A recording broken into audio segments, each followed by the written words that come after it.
나의 사랑하는 책 비록 헤어졌으나 어머님의 무릎 위에 앉아서 재미있게 유업을 이을 자가 모든 것의 주인이나 어렸을 동안에는 종과 다름이 없어서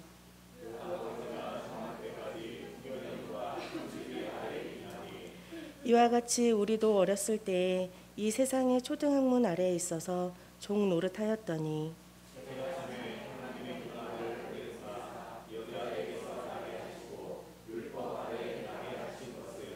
율법 아래에 있는 자들을 속량하시고 우리로 아들의 명분을 얻게 하려 하심이라.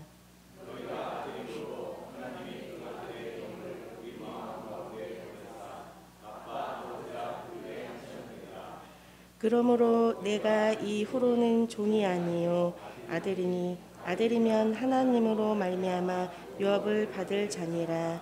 아멘. 평소 게으르기 짝이 없는 아빠가 있었습니다. 그런데 그 아들도 역시 아빠를 닮아서 아빠보다 더하면 더했지 아빠 이상으로 게으른 아들이 있었습니다. 어느 오후 자기 방에 늘어져 있던 아들은 시원한 물이 마시고 싶어졌습니다. 그래서 거실에 역시 소파에 늘어져서 텔레비전을 보고 있는 아버지를 큰 소리로 부릅니다. 아빠, 물 좀 갖다 주세요. 그러니까 아버지가 뭐라 그래요? 야, 냉장고에 있으니까 네가 갖다 먹어. 너는 손이 없냐 발이 없냐. 그러자 5분 후에 또다시 아빠, 물 좀 갖다 주세요 라고 아들이 소리칩니다. 네가 갖다 먹으라니까. 너 한 번만 또 아빠 부르면 혼날 줄 알아? 그리고 다시 5분이 지났는데 아들이 또 아빠를 부릅니다. 아빠, 너 혼난다 그랬지? 저 혼내주러 오실 때 물 좀 갖다 주세요 라고 했다는 얘기가 있습니다. 우리가 계속해서 갈라디아서의 말씀을 보는데 오늘 우리가 볼 말씀은 바로 아들됨에 관한 말씀입니다. 지난주에 우리는 예수 그리스도가 이 땅에 오심으로 말미암아 지금까지와는 전혀 다른 새로운 시대, 새로운 질서, 새로운 신분이 되었다라는 사실을 보았습니다. 그 첫 번째가 바로 아들됨이었습니다. 그리고 두 번째가 그리스도로 옷 입게 되었다라는 것이고 세 번째가 우리는 다 하나라고 말씀드렸습니다. 이것이 바로 교회의 본질이라는 사실을 우리가 보았습니다. 자, 오늘은 지난주에 잠깐 보았던 그 첫 번째 아들됨에 관한 말씀입니다. 여러분, 우리가 예수님을 믿을 때 우리에게 일어난 가장 놀라운 일은 바로 우리가 다 하나님의 아들, 하나님의 딸이 되었다라고 하는 것입니다. 이것은 너무나 중요한 주제이기 때문에 사도 바울은 좀 더 자세하게 오늘 본문을 통해서 말씀하고 있습니다.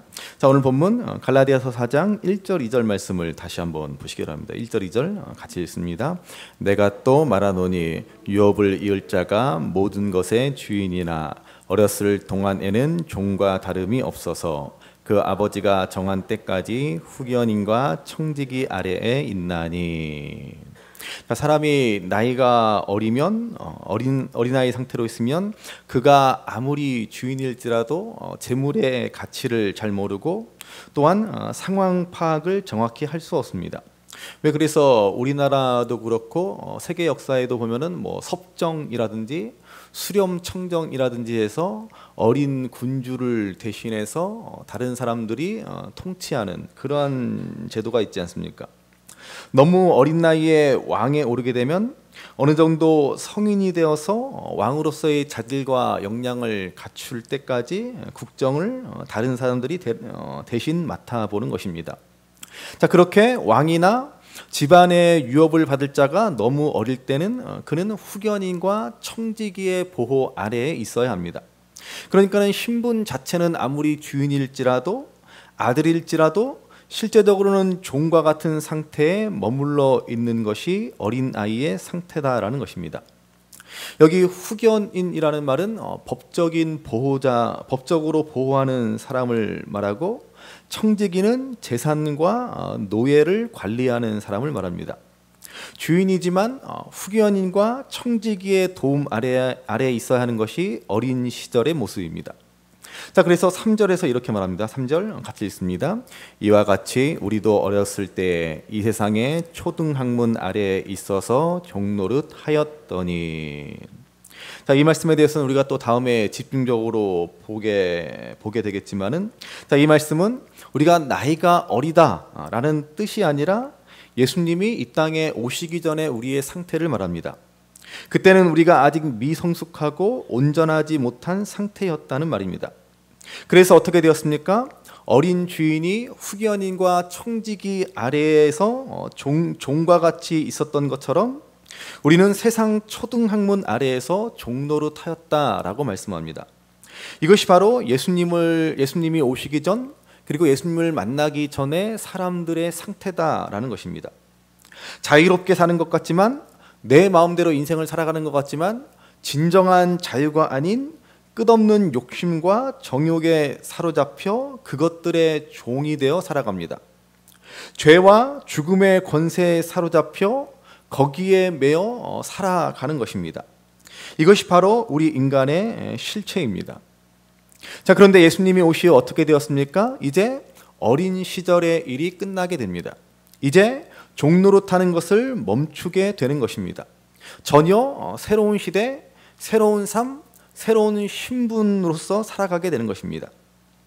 그래서 4절에서 이렇게 말씀합니다. 4절 말씀 같이 읽습니다.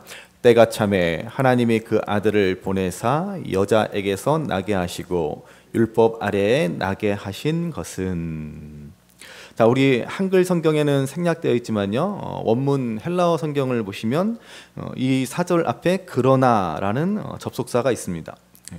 지금까지는 초등학문 아래에서 종노릇하였지만, 그러나 이제는 때가 찼다, 이제는 달라질 때가 되었다, 이제는 변화될 때가 되었다라는 말씀입니다. 자, 어떻게 달라졌습니까? 때가 차서 하나님이 준비하고 계획하신 바로 그때가 되었다라는 것입니다. 그때 일어난 일이 무엇입니까? 하나님이 그 아들을 보내십니다. 드디어 때가 되어서, 지금까지는 율법과 죽음과 죄 아래에서 종노릇하였지만은 마침내 때가 되었다, 자유하게 될 때가 되어서, 해방될 때가 되어서 하나님이 예수님을 이 땅에 태어나도록 하셨다라는 것입니다. 여러분, 언제나 그렇듯이요, 하나님의 일에는 반드시 정한 때가 있기 마련입니다. 하나님이 계획하신 완전하고 완벽한 때에 하나님은 일하십니다. 우리 생각에는 지금 이 때가 가장 좋은 때인 것 같다라고 생각할 수 있지만, 하나님의 때는 우리가 생각하는 때와는 전혀 다를 수 있습니다. 그리고 하나님이 정하신 바로 그때가 가장 완벽하고 완전한 때다라는 것을 우리는 돌이켜보면 깨닫게 됩니다. 자, 그래서 우리 예수님도 하나님이 태초부터 계획하신 가장 완벽한 때에 이 땅에 오신 것입니다.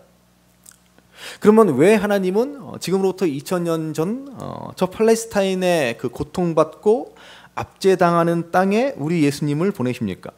왜 하나님은 바로 그때 그곳에 예수님을 오게 하셨습니까? 당시 유대인들은 율법을 붙들고 살았지만 거듭 그 율법을 지키는 데 실패해서 나라를 잃어버렸습니다. 당시의 헬라인들, 그리스인들은 탁월한 철학과 문화를 발전시켰지만은 인간의 근본 문제는 해결하지 못했습니다. 로마는 법과 제도를 정비하여 강력한 제국을 이루어서 세계를 정복했지만 그 나라의 윤리와 도덕은 다 타락해 버리고 말았습니다. 자, 이게 무슨 말입니까? 인간의 모든 노력과 수고가 다 실패로 돌아갔다라는 말입니다. 그저 겉으로는 그럴듯해 보이고 제대로 사는 것 같아 보이는데 그 속을 들여다보면은 제대로 사는 인생이 하나도 없고 제대로 되는 일들이 하나도 없던 그런 시대였다라는 말입니다. 그렇게 인간의 종교와 학문과 철학과 문화와 법과 제도가 다 실패한 그때, 바로 그때가 하나님의 때라라고 하는 것입니다. 동시에 또한 로마가 세상을 다 통일시켜서 그 유명한 로마의 도로가 얼마나 잘 정비되어 있는지 모릅니다. 유사시에 로마의 군대가 신속하게 이동할 수 있도록, 그래서 모든 길은 로마로 통한다라는 말이 있을 정도로 로마는 제국 전체에 그야말로 고속도로를 잘 닦아 놓았습니다. 그 길을 통해서 사도 바울을 비롯한 사도들, 복음 전도자들이 복음을 전파합니다. 지금처럼 여권이나 비자도 필요 없습니다. 로마 제국 전체를 어디나 마음대로 갈 수가 있습니다. 그래서 복음은 아주 빠르고 신속하게 로마 제국 전체로 퍼져 나갈 수 있었다라는 것입니다. 뿐만 아니라 전 세계를 로마가 지배했는데 정말 이상하게도 로마인의 언어인 이탈리아어, 그러니까 라틴어죠. 이 라틴어가 사용되는 것이 아니라 그리스어, 헬라어가 전 세계의 공용어로 사용됩니다. 세계 어디를 가든 헬라어를 사용하면 다 통용이 됩니다. 그래서 헬라어로 이 전파된 복음은 너무나 쉽게 사람들에게 전달될 수 있었다는 것입니다. 어떻습니까? 정말로 기가 막힌 때이지 않습니까? 이렇게 하나님이 계획하신 때가 되어서 정말로 복음이 전파되기에 가장 좋은 그때가 되어서 하나님은 예수님을 이 땅에 보내셨다라는 것입니다. 자, 그런데 하나님의 아들이신 예수님이 이 땅에 오셨는데 어떤 모습으로 오셨습니까? 4절 하반절을 다시 보시면 여자에게 나셨다라고 말씀하고 있습니다. 여러분, 예수님이 이 땅에 오셨을 때 성모 마리아의 몸에 잉태되어 오셨습니다. 그분은 하나님의 아들임에도 불구하고 우리와 똑같은 모습으로 오셨다라는 것입니다. 하나님의 아들인데 왜 이렇게 오십니까? 하나님의 아들이라면 그 영광과 존귀를 다 가지고 정말 뭔가 좀 그럴듯하게 오셔야 되지 않습니까? 그런데 왜 우리처럼 여인의 몸으로 오십니까? 하나님의 아들이라고 한다면 적어도 구름 정도는 타고서 짜잔하고 나타나시든지 좀 그럴듯하게 좀 멋있게 좀 오셔야 하지 않습니까? 아니면 좀 특이하게 알 같은 데서라도 태어난다든지 그런 거 있잖아요. 좀 그렇게 오셔야 사람들이 야, 대단한 분이 오셨구나 그렇게 주목할 거 아닙니까? 그런데 예수님은 우리랑 전혀 다르지 않은 모습으로 이 땅에 하나님의 아들로서 오셨다는 것입니다. 여러분, 이것이 바로 우리가 전하는 복음의 메시지입니다. 하나님이 우리를 사랑하셔서 독생자 예수님을 보내셨는데 우리와 똑같은 인간의 모습으로 오셨다. 여인의 몸에서 태어나셨다. 저 이스라엘 베들레헴의 시골 마을의 마국간에서 목수의 아들로 태어나셨다. 여러분, 이게 복음입니다. 여러분, 이걸 누가 믿습니까? 아이고 그게 무슨 하나님의 아들이야. 여러분, 이게 믿어진다라고 하는 것이야말로 기적 중에 기적입니다. 누가 믿겠습니까? 어떻게 믿을 수가 있어요? 하나님의 아들이 그저 우리와 똑같이 그렇게 평범하게 여인의 몸에서 태어났다? 누가 이걸 믿을 수 있습니까? 어떻게 우리는 이것을 믿으라고 다른 사람들한테 전할 수 있습니까? 좀 특별해야 좀 그래도 믿어지지. 안 그렇습니까? 하다못해 그 불교의 석가모니처럼 태어나면서부터 그 갓난아기가 천상천하 유아 독전을 외쳤 그렇게 그 정도는 해줘야 봐라, 이분을 좀 믿어라, 이렇게 말할 수 있지 않습니까? 그렇지만 여러분, 뭐예요? 이게 믿어진다는 거예요. 정말 우리랑 똑같이 여인의 몸으로 태어나신 그분이 하나님의 아들이다라는 사실, 정말 이게 인간의 생각으로는 도저히 믿을 수 없는 것 같은 이 사실이 믿어진다라고 하는 것입니다. 할렐루야. 안 믿어지는구나. 여러분, 이게 바로 하나님이 저와 여러분들을 사랑하신다는 확실한 증거입니다. 정말 평범하고 단순하고 그저 보통과 같은 아무 일도 아닌 그 일이 하나님의 일이고, 그 일이 바로 하나님의 아들이신 예수님이 이 땅에 오신 일이다라는 사실이 믿어진다. 이게 얼마나 놀라운 기적이고 얼마나 큰 은혜이고 얼마나 하나님이 저와 여러분들을 사랑하신다라는 증거인지 모릅니다. 자, 또한 예수님은 어떻게 오셨습니까? 4절 말씀을 다시 보시면 율법 아래 나게 하셨다라고 말씀합니다. 여러분, 율법이 하는 일이 무엇입니까? 율법은 우리에게 끝없이 무엇인가를 요구하고 가르칩니다. 우리는 그 율법의 요구에 얽매여 이 땅을 살아갑니다. 그 요구를 따라 살지 못하게 될 때 어떻게 됩니까? 우리는 율법에 의해 정죄를 받습니다. 너는 죄인이야. 너는 심판받아 마땅해. 너는 저주를 받아야 돼. 그러한 정죄를 받게 된다라고 하는 것이죠. 자, 그런데 하나님은 그 아들을 보내셨는데 율법 아래 보내셨습니다. 그래서 예수님은 이 땅을 살아가면서 그 율법을 다 순종하며 지키십니다.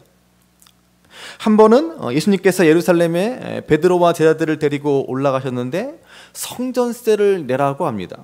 그때 예수님은 베드로에게 이렇게 묻습니다. 베드로야, 왕이 자기 아들에게 세금 거두는 거 보았느냐?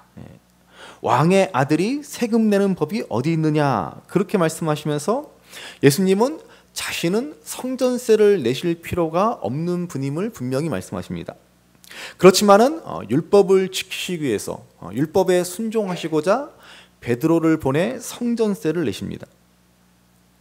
여러분, 인류가 생긴 이래 율법을 지키지 않아도 되시는 유일한 분이 있다면 바로 예수님입니다. 그분은 율법을 초월하여 계시는 분이십니다. 그렇지만 주님은 이 땅에 오셔서 율법이 요구하는 그 모든 요구를 다 순응하십니다. 죄를 갖고 태어나서 율법을 제대로 지키지 못하는 우리와는 달리 주님은 그 율법의 모든 요구를 완벽하게 이루시고 마지막 십자가 위에서 율법의 정죄와 형벌과 저주를 받고 돌아가십니다. 이것이 바로 율법 아래 오셨다라고 하는 것입니다. 그러면 무엇 때문에 주님은 이렇게 여인을 통해서 율법 아래에 오십니까? 5절 말씀을 보시죠. 5절 말씀 같이 읽습니다. 율법 아래에 있는 자들을 속량하시고 우리로 아들의 명분을 얻게 하려 하심이라. 아멘. 하나님의 아들이신 예수님께서 이 땅에 오셨는데 우리와 같이 여자의 몸에서 나시고 율법 아래에 나신 이유가 무엇입니까? 첫 번째로 우리를 속량하기 위해서이고 두 번째로 우리에게 아들의 명분을 주시기 위해서다라고 말씀합니다. 여러분, 속량이란 뭐예요? 속량이란 값을 대신 지불한다라는 것이죠. 예수님이 이런 모습으로 우리를 위하여 이 땅에 오셔야 했던 이유는 값을 치르기 위해서입니다. 대신 치르기 위해서. 그 값이 무엇입니까? 죄의 종으로 팔려 있는 우리들을 자유하게 하기 위해서 지불하신 값입니다. 그러므로 여러분, 우리가 예수님 믿어 자유케 될 때 우리는 아무 공로가 없지만 주님이 완전한 값을 지불하셨습니다. 그래서 다시는 우리를 정죄 아래로 끌고 갈 자가 아무도 없다라는 사실을 알아야 합니다. 율법도 그 누구도 우리를 향해서 너는 죄인이다, 너는 죄로 인해서 심판받아 마땅하다라고 아무도 말할 수 없다는 것입니다. 내 스스로에게도 그렇고 내 옆에 있는 어떤 사람들도 그렇고 하물며 우리의 양심도 그렇고 사탄 마귀조차도 아무도 우리를 정죄하지 못하고 하나님도 우리를 정죄하지 않는 완전한 값이 대신 지불되었습니다. 이것이 바로 속량이라는 것입니다. 이것이 바로 복음이 우리에게 전하는 핵심 중의 핵심입니다. 그 누구도 내 의를 가지고 내 공로를 가지고 하나님 앞에 설 수가 없지만 예수님의 이 완전한 공로를 의지해서 어떠한 죄인도 죄에 대한 정죄와 형벌과 심판에 대한 두려움 없이 하나님 앞에 담대히 설 수 있는 생명의 길이 열리게 된 것입니다. 자, 또한 예수님이 여인에게 나시고 율법 아래 나신 두 번째 이유는 우리에게 아들의 명분을 주시기 위해서입니다. 자, 우리가 이 아들의 명분이라는 표현에 유의해야 합니다. 여러분, 이 명분이라는 표현을 우리는 이름만 그냥 그저 명목상으로만 뭐 이런 느낌이죠. 실제로는 그렇지 않은데, 실제로는 아들로서 대우해주지 않는데 그냥 호칭만 아들이다 뭐 이렇게 부르는 것처럼 들리지 않습니까? 그래서 사실 이 말씀은 아들이라는 뜻이라기보다는 양자라는 뜻입니다. 자, 그런데 여러분, 우리가 이 양자라는 뜻을 잘못 오해합니다. 그러면 그렇지, 내가 어디를 봐서 하나님의 아들이야, 뭐 이런 생각을 우리는 갖습니다. 왠지 모르게 우리는 내가 하나님의 아들이라는 말보다 하나님의 양자이다, 하나님께 입양되었다라는 말에 더 안심이 됩니다. 때론 하나님이 왜 이렇게 나를 홀대하시나 싶다가도 그렇지, 나는 아들이 아니라 양자니까 그렇구나, 이렇게 이해가 되기도 합니다. 그렇지만 여러분, 이것을 우리의 문화로 이렇게 생각하시면 큰 오해입니다. 우리는 양자라고 하면 눈칫밥 좀 먹고 서름도 좀 당하고 차별도 받고 그렇게 생각합니다. 그래서 우리는 사실 입양했다거나는 사실을 밝히기를 꺼려하는 문화입니다.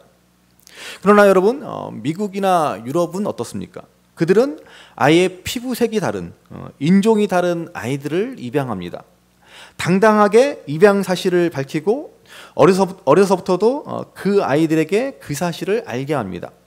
결코 감추거나 숨기지 않습니다. 그럴 이유가 없는 것이죠. 왜냐하면 아무 문제가 되지 않기 때문입니다. 본문의 명분이라고 말하는 것은 아들이 아니었는데 아들이라고 호칭할 뿐 신분과 지위는 없는 그러한 명목상의 호칭일 뿐이다, 그러한 의미가 아닙니다. 여러분, 이 갈라디아서가 쓰일 당시에 세계를 지배하던 로마 제국은 전쟁을 소피 치렀습니다. 그리고 로마 제국은 전쟁에 군인으로 나가는 것을 가장 큰 영예로 여겼고, 귀족들의 자제들에게는 반드시 나가야 할 필수 코스였습니다. 때문에 귀족들의 자제들 가운데서도 전쟁 중에 많은 사상자가 생겼습니다. 그래서 귀족 가문에서는 아들을 잃고 대가 끊길 수 있는 상황에 놓이곤 하였습니다. 이때 귀족들은 노예 시장에 가서 노예들 중에 똘망똘망한 노예들을 골라서 아들을 삼습니다. 이것이 너무나 일반적이고 너무나 자연스러운 일이었습니다. 그래서 심지어 로마 황제 가운데서도 노예였다가 귀족의 양자로 입양되어 황제에 오른 이들도 있습니다.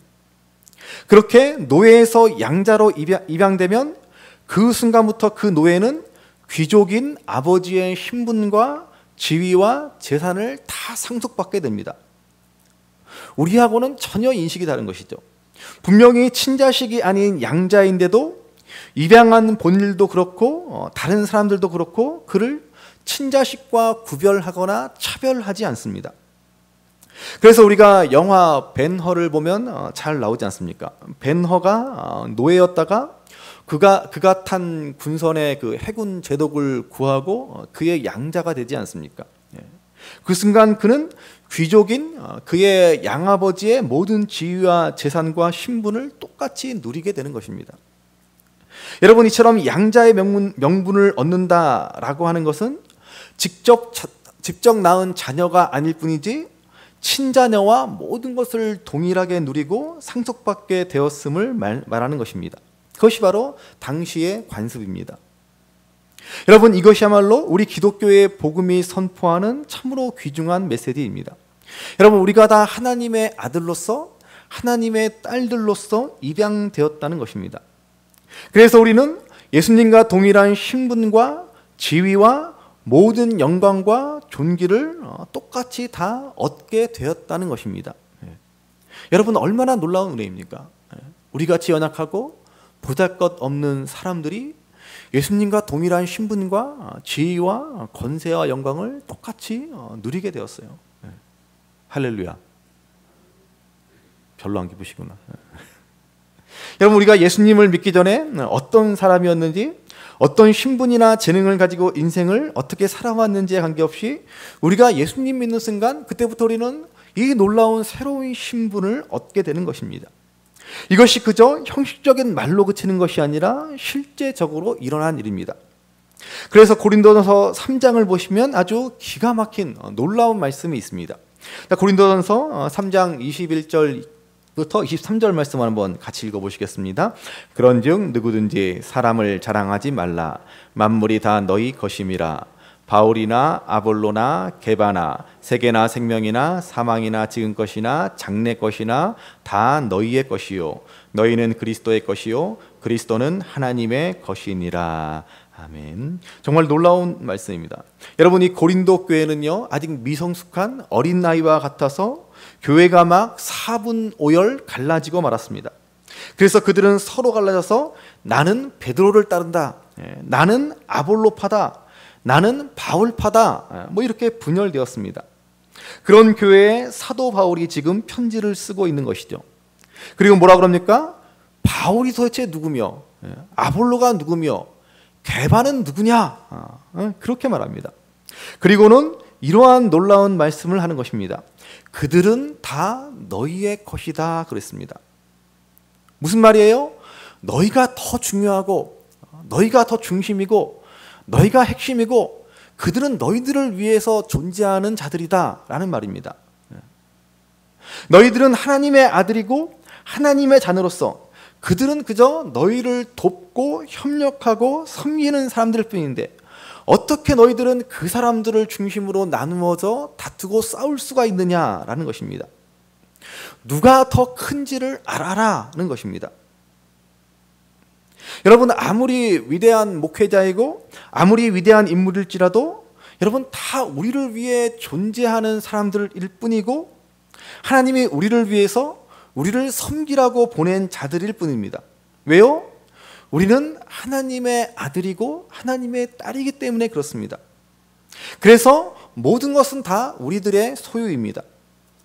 아무리 탁월한 선지자일지라도 아무리 위대한 믿음의 사람일지라도 모세나 다윗이나 바울이나 베드로나 너무나 대단한 믿음의 사람들이지만 그들도 다 하나님이 우리를 위해서 보내신 자들이라는 말입니다. 물론 그분들도 또한 하나님의 소중한 자녀들이지만 우리가 더 큰 겁니다. 그러니 여러분, 결코 사람 밑에 머물려고 해서는 안 됩니다. 절대로 여러분 목사를 섬기려고 해서도 안 됩니다. 사람의 종이 되면 절대 안 됩니다.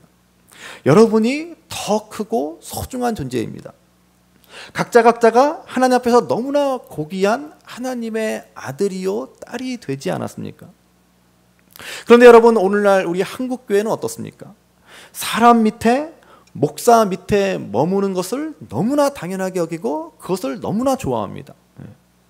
우리 교회 목사님이 얼마나 유명한 목사님인지가 나의 자랑이고 나의 기쁨이고 그것이 곧 내 신앙 수준의 척도가 됩니다. 다 사람 의존증, 영적 의존증에 빠져 있는 것입니다. 그러니 그 목사가 잘못된 길로 인도하면 온 교회가 망하는 길로 서슴없이 주저없이 나아갑니다. 제가 예전에 알던 분이 있는데 경기도 용인의 한 교회를 참 열심히 다닌 분입니다.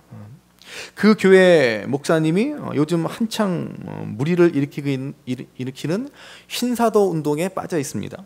교회는 꽤 큰 중대형 교회인데 겉으로 보기에는 참 말짱하답니다. 그런데 그 교회에 깊이 들어갈수록 뭔가 이상하더랍니다. 목사님을 중심으로 한 30여 쌍의 젊은 부부들 가정이 똘똘 뭉쳐 있더라는 것입니다. 그분들은 그 목사님을 실제로 사도라고 여기며 그 목사님이 하라는 대로 정말 죽으라면 죽는 신용까지도 합니다. 심지어 결혼까지도 목사님이 지정해 준 사람들끼리 결혼했다라고 합니다. 이 정도면 이단 뺨치고도 남죠. 신사도 운동이네 하면서 목사 자신이 마치 예수님의 12사도와 같은 특별한 존재인 양 행세한다는 것입니다. 여러분, 이게 얼마나 어리석은 일입니까? 이 고린도전서의 말씀만 알아도 이런 일이 벌어질 수가 없는 것이죠. 바울도 베드로조차도 다 우리를 위해서 주신 자고 우리를 섬기라고 세워주신 자들이라는 말입니다. 저도 마찬가지죠. 여러분들을 섬기기 위해서 제가 있는 것이죠. 저뿐만 아니라 우리는 서로를 섬기기 위해서 서로를 위해서 하나님이 보내신 것입니다. 우리 모두는 다 하나님의 존귀한 아들이요 딸입니다. 그러면 이제 하나님 나라의 주인으로서 살아가야 합니다. 더 이상 노예처럼 그 무엇에도 그 아래에 머물러서도 안 됩니다. 후견인과 청지기 아래에 있으려고 해서는 안 되는 것입니다. 하나님 자녀답게 하나님 나라 백성답게 살아야 합니다. 그러면 이제 구원을 얻기 위해서가 아니라 구원받은 기쁨과 영광과 은혜를 가지고 사는 것입니다.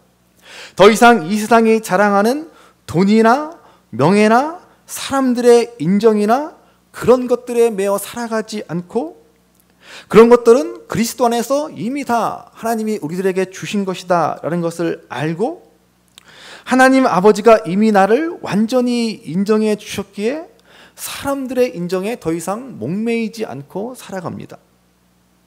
그러면 이제 나 같은 죄인 이렇게 귀하게 여겨주셨으니 이제는 사람들을 사랑하고 섬김 받으려 하기보다는 섬기려 하고 기꺼이 낮은 자리, 종된 자리로 기쁘게 내려가는 것이죠.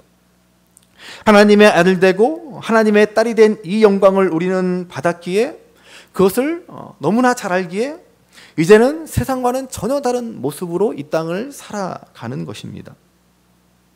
그러면 혹시 우리 가운데 이런 생각이 드실 분들이 있을지 모르겠습니다. 하나님의 아들 되고 하나님의 딸이 되는 그 영광을 알겠는데 아무리 봐도 나는 너무 부족하고 너무 연약하고 너무 이 땅에서 실패자 같은데 이런 내가 어떻게 하나님의 아들 되고 딸이 되었다라고 할 수 있는가라고 하는 그러한 근본적인 의문을 가지신 분들이 있을지도 모르겠습니다.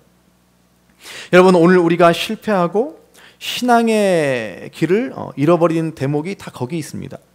우리가 하나님의 아들 되고 딸 된 이 신령한 복을 전부 세상의 기준으로, 세상의 가치관으로, 세상의 성공으로, 물질적인 것으로 다 바꾸어 놓아서 생각합니다.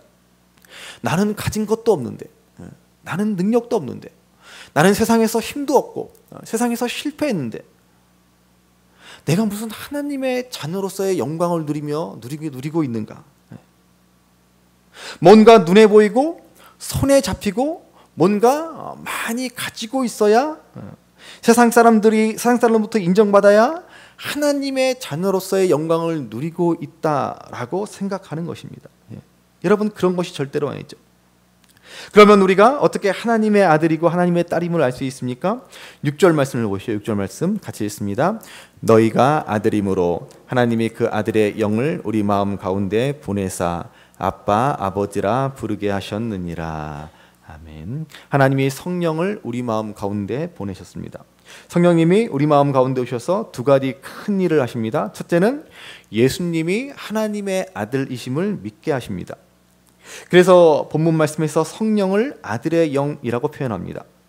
성령께서 우리에게 오셔서 예수님이 하나님의 아들이심을 우리에게 분명히 알려주시는 것입니다. 그래서 성령으로 아니하고는 누구든지 예수를 주시라 할 수 없느니라 라고 말씀하시지 않습니까? 이처럼 우리가 예수님을 하나님의 아들이라 고백하고 하나님의 아들이라 믿게 되었다라고 하는 것은 성령께서 우리 가운데 거하신다는 것이고, 우리가 하나님의 아들이요 하나님의 딸이 되었다라고 하는 분명한 증거입니다. 또 두 번째로 성령께서 우리에게 하시는 일이 있습니다. 성령님께서 우리 마음에 오심으로 우리가 하나님을 아빠, 아버지라고 부르게 되었다는 것입니다. 여러분, 하나님을 아빠라고 부르는 것은 굉장히 독특한 것이죠. 예수님 당시의 유대인들도 자신들이 하나님의 자녀다라는 사실을 잘 알고 있었습니다. 선민 의식을 가지고 자기들은 특별한 아들이라고 그들은 생각했습니다. 그렇지만 그들은 한 번도 하나님을 아빠라고 부른 적이 없습니다. 그런데 우리 예수님은 십자가를 지시기 전 마지막 겟세마네 동산에서 하나님을 아빠, 아버지라고 부르십니다. 아무도 위로할 수 없는 그 고독한 자리, 그곳에서 예수님은 하나님을 아빠라고 간절히 부르고 계십니다. 여러분, 성령님으로 말미암아 저와 여러분들도 하나님을 아빠라고 부르게 되었습니다. 그게 무슨 의미겠습니까? 바로 우리가 하나님의 아들인데, 하나님의 딸인데 저 어디 다리 밑에서 주워온 아들처럼 그저 눈칫밥이나 먹고 그런 아들이 아니라는 것입니다. 하나님은 우리를 진짜 아들로 여기신다는 것입니다. 친밀한 아들이 되었다는 말입니다. 여러분의 자녀들이 여러분들을 아빠, 엄마라고 부르지 않습니까? 여러분 자녀들이 아마 여러분들을 부를 때 아버지, 어머니 아마 이렇게 부르는 자녀는 거의 없을 겁니다. 그렇게 부르면 듣는 우리도 되게 이상하겠죠. 그만큼 친밀감을 표현하는 단어가 아빠, 엄마이지 않습니까? 바로 하나님과 내가 그러한 관계임을 말해주는 것입니다. 그러면 여러분 한번 오늘 우리의 예배를 생각해 보시기 바랍니다. 오늘 우리가 하나님께 드리는 예배가 잘 갖추어진 형식과 순서를 따라 드리지만 어쩌면 마치 시아버지나 시어머니를 대하는 것 같은 예배이지 않습니까? 여러분 아빠나 엄마를 대할 때 이렇게 형식이나 순서를 따지고 그것들을 갖추어야 된다라고 하는 사람은 없죠. 그렇지만은 시아버지나 시어머니를 대할 때는 좀 다르죠. 순서와 절차와 예절을 잘 갖추려고 노력합니다. 그런 것들은 완벽하지만 그 안에 친밀감은 하나도 없는 것이죠. 예절은 정말 잘 지키지만 그 속에 그분에 대한 신뢰, 나를 무조건 받아주시고 환영하시고 이뻐하신다, 그런 신뢰는 없는 것이죠. 여러분 오늘 예배하는 우리의 마음에 이런 신뢰가 있어야 합니다. 하나님과의 그 친밀함과 그 신뢰가 우리를 아빠라고 하나님을 부르게 하는 것입니다. 그러므로 하나님을 아빠, 아버지라 부르는 그 친밀함, 신뢰, 기쁨이 우리의 예배 가운데 있어야 합니다. 그런 면에서 우리는 참 부족하고 아직 갈 길이 멀었죠. 하나님이 우리를 사랑하셔서 예수님을 이 땅에 보내시되 여자에게 나게 하시고 율법 아래에 나게 하심으로 우리를 속량해 주셨고 우리를 하나님의 친밀한 아들, 딸로 삼아 주셔서 하나님을 아빠, 아버지라 부르게 하셨는데 우리는 하나님을 온전히 신뢰하지 못하고 하나님을 온전히 사랑하지 못함으로 말미암아 하나님이 우리에게 바라시는 그 친밀함과 영광과 다 기쁨을 잃어버린 채 하나님 자녀로서의 이 참된 은혜를 모른 채 우리는 그저 하나님을 이웃집 아저씨처럼 시아버지나 시어머니처럼 대하면서 그저 세상의 물질과 세상의 부유함을 얻는 것이 하나님 자녀로서의 영광이다, 하나님을 믿는 자의 복이다, 이렇게 믿고 있지 않습니까? 그래서 하나님이 그거 안 주시니까 그러면 그렇지, 나는 친자식이 아니니까, 그래 나는 진짜 아들이 아니니까, 그래 하나님이 나를 그렇게까지 사랑하시지 않는 게 당연하지, 전부 다 이런 마음 가지고 그러면 좀 어떻게 하면 하나님한테 이쁨 받아서 복 좀 받아볼까, 어떻게 하면 좀 하나님한테 잘 보여서 하나님이 이 모든 것들을 좀 나한테 주시게 할 수 있을까, 이 생각을 떨치지 못하면서 신앙생활을 하고 있는 것입니다. 여러분 그것이 참된 신앙생활이 아니고 그것이 참된 자녀의 영광이 아닙니다. 우리를 위해서 예수님이 이 땅에 오셨고 우리가 하나님의 아들, 딸이 되어 하나님을 아빠, 아버지라 부르도록 하셨습니다. 하나님은 우리를 완전히 받아주셨고 하나님 나라의 유업을 우리에게 다 주셨고 하나님과 친밀한 관계를 이루게 하셨습니다. 이 사실이 믿어지고 이 사실이 고백되어질 때 거기에 참된 사랑과 영광과 부요함과 기쁨이 있는 것입니다. 그러므로 오늘 예수님으로 말미암아 우리가 속량을 받고 하나님 앞에 완전히 의롭다 인정을 받았고 또 우리가 하나님의 사랑하는 아들, 딸로서 모든 것을 다 유업으로 받아 누리게 되었다라는 이 사실을 기억하면서 이 거룩하고 복된 신분을 따라서 이제 이 땅을 축복하며 하나님의 귀한 사랑을 증거하며 그 사랑을 이웃에게 흘려보내는 참 자녀로서의 삶을 살아갈 수 있는 저와 여러분들이 될 수 있기를 주님의 이름으로 귀하다 우리 어머님이 들려주시던 재미있게 듣던 말이 책 중에 있으니 이 성경 심히 사랑합니다. 나의 사랑하는 채 비록 헤어졌으나 어머님의 무릎 위에 앉아서 재미있게 듣던 말